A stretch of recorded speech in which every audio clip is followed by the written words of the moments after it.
man, I really have a lot of problems with Bernie Sanders' policies, but I do not understand how he can just his ability to influence and bring people out and cheering crowds. The only other person that can do that, like he does, is Donald Trump. And so, even though I disagree with him on politics, how do we repeat that for politicians or for speakers, or just how do we build that momentum that he seems to be building? Because he's everywhere. He's got, I forget all the places he's been to, but you just see these massive cheering crowds.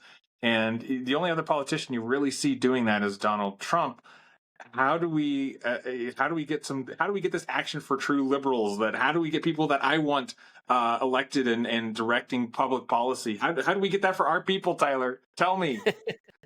Well, okay. Step one is you do it, right? Step one is people need to be getting out there. Bernie Sanders shouldn't be dragging his octogenarian self out to the stump to have to do this. The opposition to Trump is building itself. I was in D.C. a couple of weeks ago. There were, thousands of people out in front of the U.S. Capitol protesting against Elon Musk, protesting Doge, protesting the overreach of executive authority, practically begging Congress to take some authority back, to push back, to try to assert some of their own constitutionally mandated responsibilities and areas of responsibility. And anybody could have stood in front of that crowd. We were at the Capitol building. Any liberal congressman could have walked out and stood in front of that crowd and had an audience of thousands. So sure, maybe Bernie has this unique pull. The progressive left is good at organizing on the grassroots level. Bernie has built this movement going back a decade. If you're going to mobilize in Wisconsin or Michigan and want to draw 9,000 people, 5,000 people, crowds like that, maybe it's not as easy for Pete Buttigieg to stand up and do that overnight. Though there are lots of places where I bet Pete Buttigieg could pull 5,000 people. And I bet there are places where, like I said, thousands of people are out protesting this anyways, out in the street anyways. And anybody could pick up a microphone and do it. Jared Polis could start going out there and talking tomorrow if he wanted to. Step one is just do it. I'm waiting with bated breath for him to do that. It does seem to me that the kind of the center left, moderate Republican congressman seems to be kind of caught in this, I need to play along to affect the policy that MAGA is putting out there. And then also there's this movement fomenting in the background radically against MAGA. Like, for example, my wife has never talked about politics much. Like, she votes and that's about it. Like, she's not involved with politics. She doesn't pay attention to it. I've been involved with it for 5 years and I can count the number of actual political conversations we've had on my fingers. Like, she just doesn't, it has not been interested in politics. But she's seeing what's going on and is becoming very radicalized against MAGA. And she's like, this needs to stop. We've got to get this. And if my wife is in that boat, if she's the one, if she's actually putting herself out there, learning about what's going on and reacting to it. I know that there's a lot of people who have been on the sidelines for a long time and not cared about politics or just not been interested in politics. I know that they're getting involved and they're getting motivated. And it seems to me that the center and center left, kind of classical liberal center movement is waiting for somebody to stand up and speak and like hold rallies and motivate people to do certain things. And it seems like there's just not a voice for them right now. It seems like it's a movement without a voice, right? The successful movements in history have always found, largely found a central figure to be their voice, to kind of express what it means. I mean, you think, civil rights movement, you think of MLK, you think of the founding fathers, you think of a few specific speakers that gave voice to those movements in that time. During that time, it would have been like Thomas Paine, and you have these figures in history, and it seems like everyone's just kind of waiting for that voice to stand up and start speaking their truth, to use a rather cliche phrase. I think of the list of people who could fill that role, and it's pretty short. It feels like to me that the the Democrats have done a really poor job of developing a feeder system. Like in sports, you have your young guys, you draft your young guys, you have them play behind the older guys so that they can eventually develop into a player that can make impact for you on the field.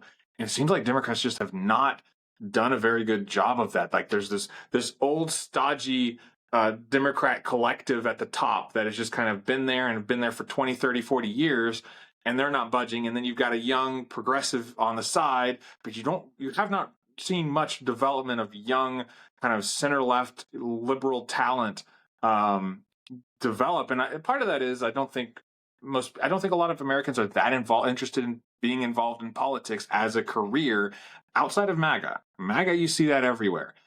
Tyler, how do we fix this? I'm asking you again. How do we fix this? Oh, I'm Mr. Answers in this segment, Yes. huh? Okay, well, yeah, look, I think there's a problem that crosses the internal divides in the Democratic Party. That's sort of a universal problem in the Democratic Party right now. And it's something that Republicans encourage, which is this normalcy bias, this idea that what's going on right now is not that unlike prior administrations. You're upset because Republicans in Congress are trying to cut Medicaid. When haven't Republicans in Congress tried to cut Medicaid? What administration hasn't gone after these sort of things? So it's trying to normalize these priorities, trying to fit it back into the paradigm of conventional pre-November 2024 politics. And that's like not the world that we're living in now. And I think voters are realizing that ahead of elected officials. And that maybe makes some sense because elected officials have built careers within that paradigm. So if you have some Democratic congressman that's been in Congress for 20 years, that normalcy bias is going to be very, very, very strong. Now, let me not be entirely negative.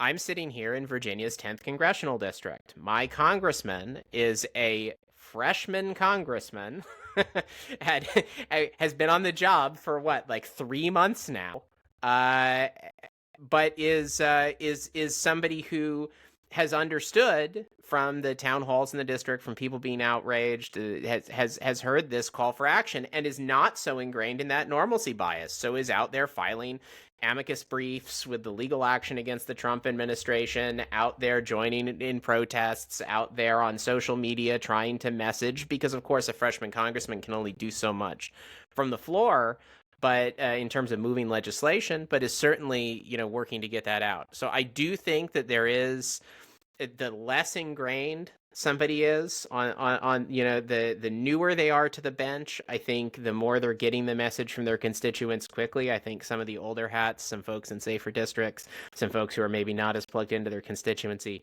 are dragging behind and are tending to treat this the way they've treated every other administration. And on top of that, you then have, that's sort of a passive bias. Then you have an active strategic miscalculation coming from people like James Carville, who are saying explicitly, roll over, play dead, go silent. Could not be worse advice for the moment. And there are certainly some old hats in the Democratic Party who are believing that and going with it. But I think a lot more of them just haven't caught up to their constituents yet. And when they do, they're going to get out there and start lighting fires. But it's, I wish it could happen yesterday, John. I think Make it happen yesterday. The downside, of course, to having that voice is it could be a voice that doesn't resonate with Americans. That is what MAGA claims all Democrats to be, is this woke progressive left. That voice could be somebody who really does turn off a lot of Americans and doesn't provide the balance that MAGA needs. We need a political balance in America, and that is good for business. I do think that we are going. It'll be really fascinating to watch what happens in midterms. And boy, I don't think the numbers are going to look good for Republicans. But again, they've gerrymandered things quite well in their favor, so it's very difficult to flip a lot of seats simply based on geography. But I do worry that the Democrats don't learn the lessons that they needed to learn, and instead of moving towards the center and coming, bringing ideas to Americans that Americans resonate with, that we're going to get the kind of the picture of Kamala that they painted, right? The picture of the Kamala that MAGA painted was one of a woke leftist Marxist who, was going to preach about how you will have nothing and will love it, right? That's the idea that the MAGA was successful in putting in people's heads. Now, when you ask MAGA to define those terms, to say, okay, what policies was Kamala a Marxist on, or what policies was she pushing. You can find some quotes from her from 10, 20 years ago that don't look good, and I agree that they don't look good and they aren't good quotes. But as far as policy solutions go, when you actually delve into those policies, there wasn't really much there. You might disagree a little bit here and there on how much is spent on welfare, et cetera, et cetera. But as far as Marxist ideology goes, there wasn't actually much to be found there, but that's the picture that was painted, and that's kind of what stuck. The poll that really struck me the most was the poll they did. If they actually took the policies of Trump and policies of Kamala and sent them to Republican voters, and Republican voters sided with Kamala's policies on the vast majority of them. And so again, you've got this difficulty of this is about personality and not policy. Can you find a personality that stands up to Trump? I mean, I guess we don't need to anymore because he's not going to be running again. Well, in theory, he's not going to be running again. Allegedly, according to the Constitution, he shouldn't. But again, every norm that he's trying to challenge every norm. So why not this one? Well, you need personalities that are going to go out there and fight very publicly leading into a midterm season, right? And Trump is the foil there. So whether he runs again or not, the administration is absolutely the foil in a midterm election. And you do need somebody who can go up and push and stand up to that. Look, do I think Bernie's the ideal voice? Of course I don't. Not only do I have gigantic policy chasms in terms of what I think sensible policy is, but just from a politically strategic point of view, how does Sanders hit Trump on the issues where Trump is causing the most pain for the most Americans right now, when Sanders doesn't have a lot of daylight on those? How does Sanders go out and hit tariffs? How does Sanders go out and hit Trump's on? The overlap between Sanders and Bernie on free trade is very large, very large. They are both very anti-free trade. So look, we are living the Lord of the Rings meme right now, where it's, I never thought I would die fighting next to a Marxist, but how about a friend? I think that opposition is opposition. Opposition is positive. I do think instead of saying, hey, that's the wrong voice, let's tear that voice down, I don't think that's what you're saying, but I know there are people saying that. It's, hey, that's not an ideal voice. Let's add some ideal voices alongside it. Let's build the whole thing together. I think that's what we need to see happening. And the challenge is that it's not really a two-way divide in the Democratic Party right now. And we love dichotomies in our brains. And so it's easy to think of there's this progressive wing with Bernie Sanders and AOC and Elizabeth Warren. And then there's this moderate wing that has, more sensible centrist choices.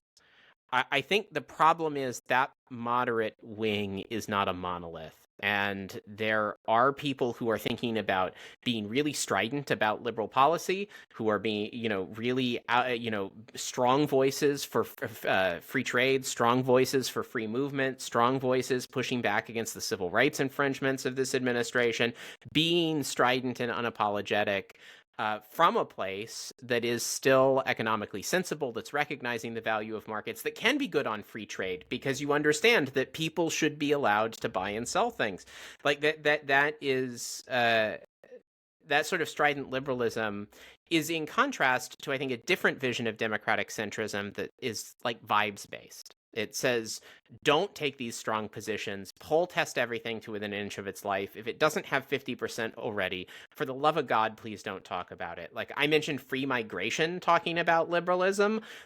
Oh my gosh, heart attacks abound, right? You can't talk about that. That's so unpopular. You just lost America. You just lost an election. Right, you can't you can't be to the left of anybody on immigration. You have to be hardcore. You have to abandon talking about trans issues because it's unpopular. You have to abandon LGBT issues because it's unpopular. And I think there is a significant chunk of the moderate part of the Democratic Party that's in that headspace right now, and that is a losing headspace. That will not win. That's more dangerous than the progressive headspace. So if Bernie wants to get out on the stump and talk about socialism and why workers need to rise up against Trump, or whatever the progressive spin is there, Godspeed and more power to him.